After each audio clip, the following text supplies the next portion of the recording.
pretty of me to think like that, but I did end up gaining a position out of this. So this is when the thing comes. It's like being Delulu is the Salulu. Hi, I'm Fariha. I am a CMO of a multi-million-dollar company. We're based out of Florida and we do yacht logistics. Why am I telling you this? First of all, to build credibility because I earned that title. Secondly, in this video, I want to teach you how you can get yourself a C-suite executive level title step by step. We're not gatekeeping here. In the first part of the video, I'll share with you how I got my position, following with 8 tips that you can implement and change your life. If you're not looking to get any C-suite cool executive level position, then maybe it's just for entertainment to see how I got my position. My story is literally so funny and very unique one at that. So I'm pretty confident that you're gonna enjoy my story. I've always been a founder of my own companies and I come from a family filled with entrepreneurs. And then I've been blessed with like a provider husband as well. I didn't really need to work, and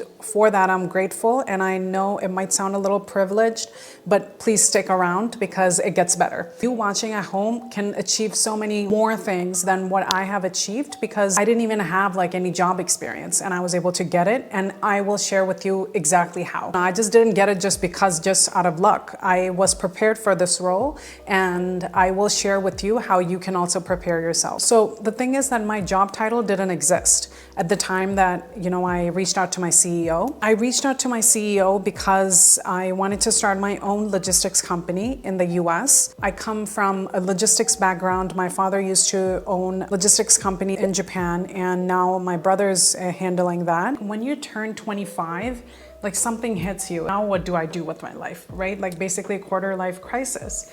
And at that point, I had 2 daughters, and I basically fulfilled my role as like a wife and a mom. And I was like, okay, like what am I doing with my career? Like where's my goals? Like I'm pretty like goal-oriented, like business-minded person since the beginning. I was turning 27 when I decided that I want to have a career of my own. I was like, okay, like so logistics is my background. Let me try to open a logistics company in the US. And then in the US, I find out that you need actually 3 years of work experience and logistics before you can have your own license. And I was like, okay, so I don't know how that's gonna work. But then I contacted one of the logistics person that I found on LinkedIn, and they said, okay, like if you can't have experience, maybe you can buy an existing company and take over their license if they let you. And I was like, okay, yeah, like that sounds better. And at this point, like logistics companies, they're like pretty expensive, they're in the millions. So you can imagine like how much they would sell for, right? And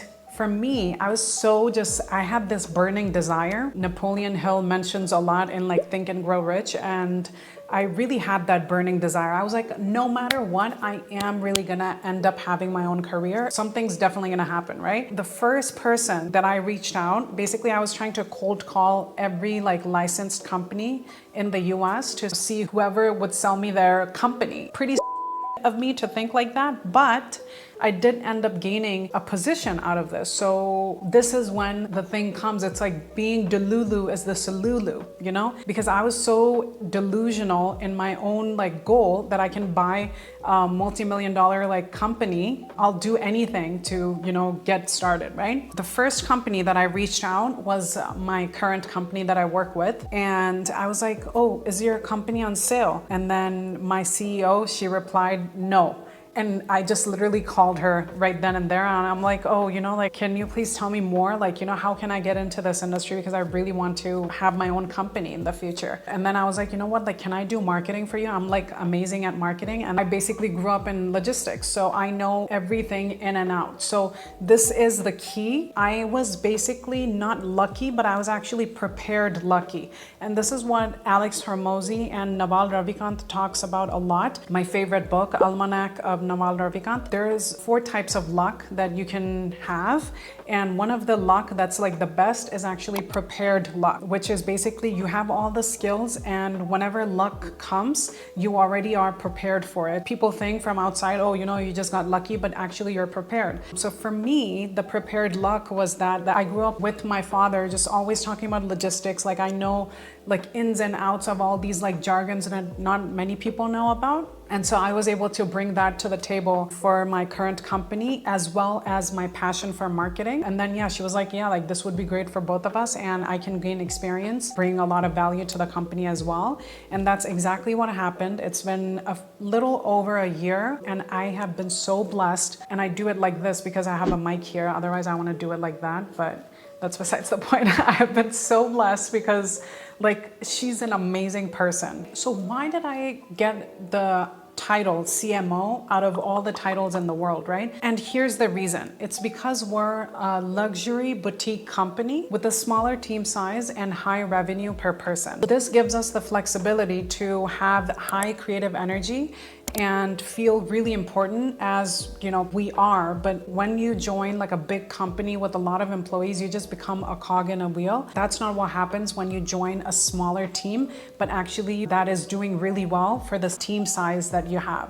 I feel really empowered in this position because like I am the one who's leading this part of the company, which is marketing, and I feel empowered to make creative decisions by myself, and it has taught me a lot, and I'm learning with the company, and I'm just truly thankful for my experience. So this leads me to my first point, to sharing with you the little tips that you can apply and get any position you want in any company. So the first thing is belief. Believe in yourself like no one else believes in you. You're truly your own savior. The pedestal you put yourself at, or whatever, dream you put yourself in, that's what you're gonna get out of this life. So the more you believe, the more you get out. Like you can tell in my story, it's like I just had a feeling that I will make it work no matter what. Once you start believing in yourself, like everything will start to fall into place in life. If you have gone through like trauma or something like that and you don't know how to believe in yourself, then come up with, like maybe some sort of like strategies to really start small, but like maybe tapping yourself, or like, journaling, meditation, whatever it is,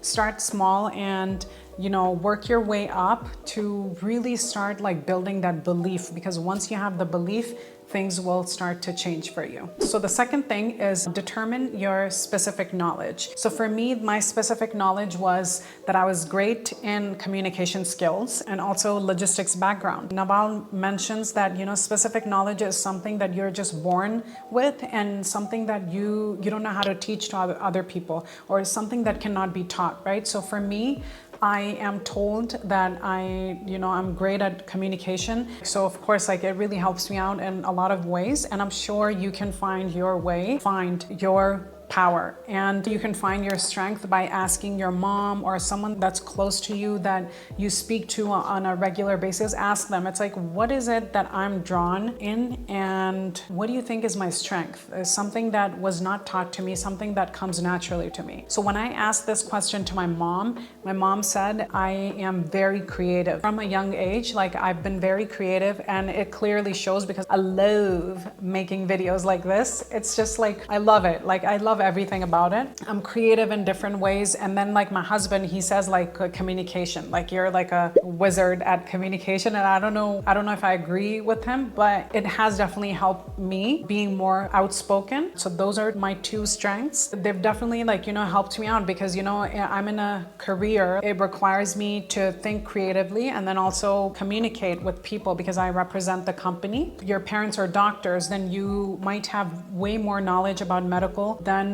most people. And then Ali Abdaal talks about unfair advantage. Usually unfair advantages are something that's really unique that you have, not a lot of people have. So for me, my unfair advantage is that I speak Japanese because I grew up in Japan, and that's thanks to my parents. I literally like lived in so many different countries. So all of these things make me unique, and that's my unfair advantage. But then my specific knowledge, according to my mom, is my creativity, and then according to my husband is communication. So figure out what you have when it comes to those two things, and then you'll start to see how you can market yourself when you're going to apply for positions. Or if you're starting your own company, you would know what to focus on. So third is dream. What is the goal that you want to achieve? What kind of income do you want? Really think about it. And if you think, like thinking about income is so like dirty, or thinking about like money, oh my God, like I can't believe it's so embarrassing, no, please, because money is just an energy. Money is just a commodity. There's nothing wrong. Like if you feel like right now, like you're feeling uncomfy, you really need to work on that, because money is a source, really.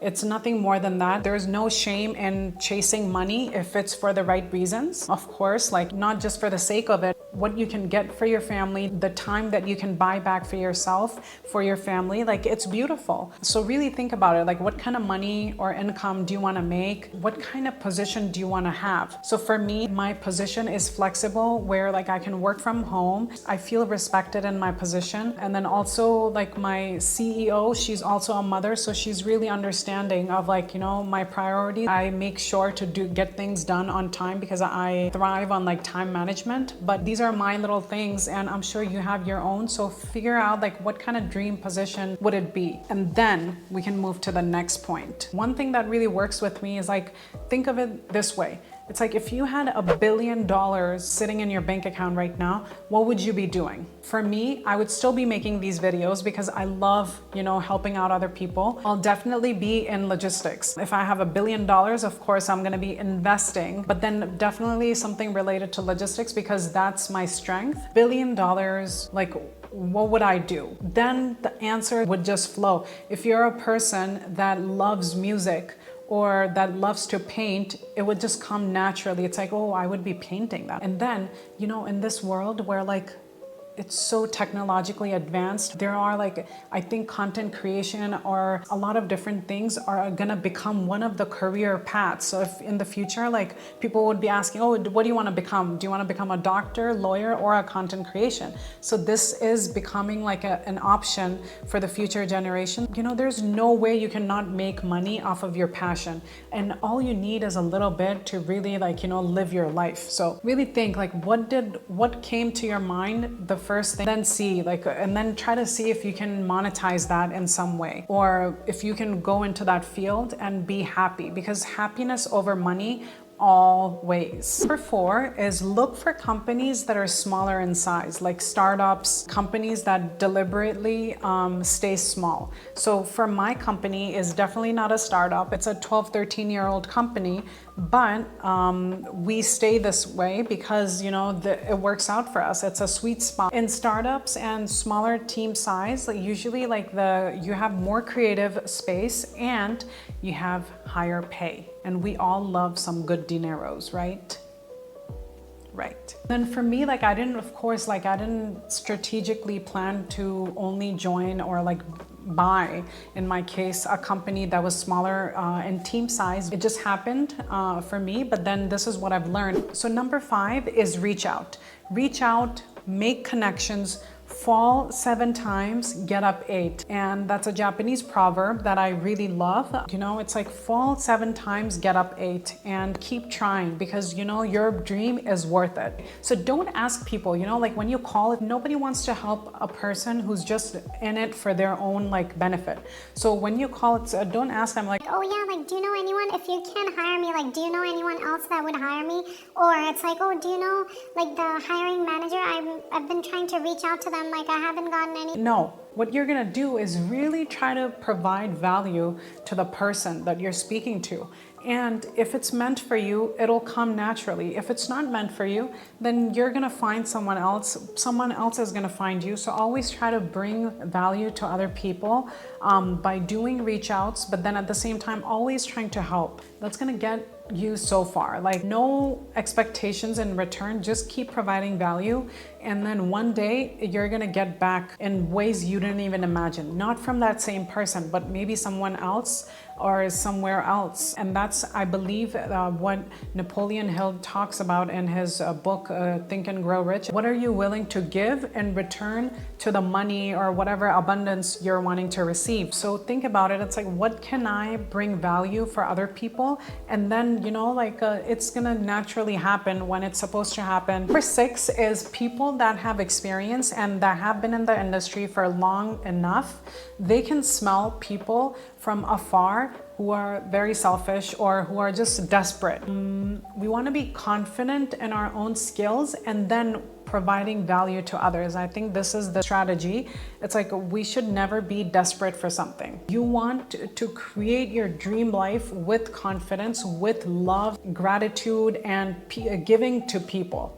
You know, you want your dream to become true by giving to people instead of just sucking things from people. You know, literally, like you might think that people cannot tell, but like you can tell when someone's too inquisitive about you. Like it's not a good experience. So number 7 is a shameless plug, but follow people and YouTubers that give you that push, because we all need that push in life. So follow me if you haven't already. Subscribe down below. Every time you watch them, like, you know, you need to feel like just fire in your back that gets you going, like caffeine. You know, people who give you caffeine feels on YouTube, follow them. This will give you that medicine to keep going when times get rough. Times do get rough, and for that, we need to remember great plans fail by people quitting when times get tough. Isn't that beautiful? Like, it's like when it gets tough is when you want to accelerate harder. So for that, you need to follow people on YouTube that give you that motivation. So number 8 is when you receive whatever you desire, right? Whether that's a good position, a company that you establish yourself, anything. When you receive, I want you to give it back to the world, because at the end of the day, giving back is what makes us happy, and helping out people just for the sake of it. Person, fertilizer. Oh yeah, that's a good one. Okay, so why not be a fertilizer in a world where most people want to cut the flower? If that makes sense. It's like most people want the reward and, you know, just like the profit and everything. But how about we become the fertilizer so people grow because of you? If you enjoyed this video, you'll definitely enjoy my confidence video that you can watch next, and I'll see you in my next video. Bye-bye.